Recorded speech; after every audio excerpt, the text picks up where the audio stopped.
What I remember most about my father is that he was always passionate about what he was doing.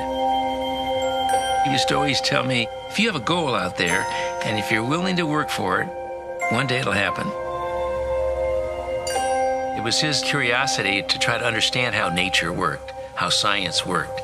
And he always included me in all these adventures, trying to, get me to say the most important thing that you can do as you grow is to have an interest in this knowledge.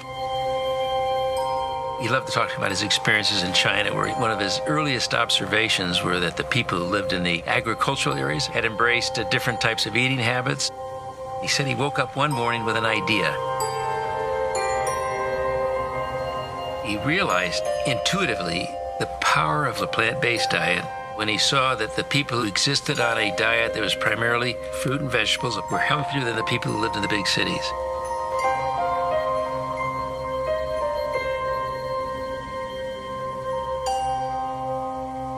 Theorized there must be hundreds, maybe thousands of important factors in a plant-based diet that were important in human nutrition. And he began to conceive of a supplement that you could make from plants that you could add back to the human diet.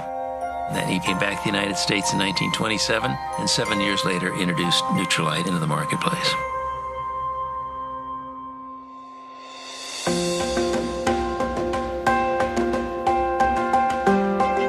My father pioneered in the area of phytonutrient development from the very beginning.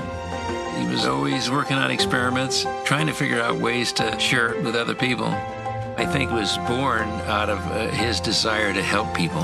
He did these simple little experiments with plant materials, and he saw these colors showing up in a chromatographic column.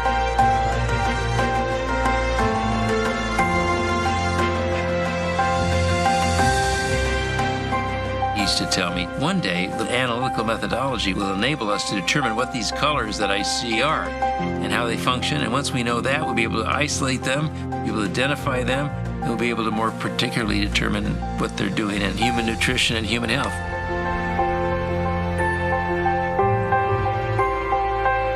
I think we've come a long way in discovering what nature holds, but we have a long way to go. I think we haven't scratched the surface.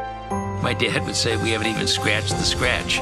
His thoughts way back then were very far-sighted, and now we're beginning to realize he was spot on. We've got to take responsibility for ourselves, our own health, the health of the environment, if we're going to protect and strengthen our society for the future.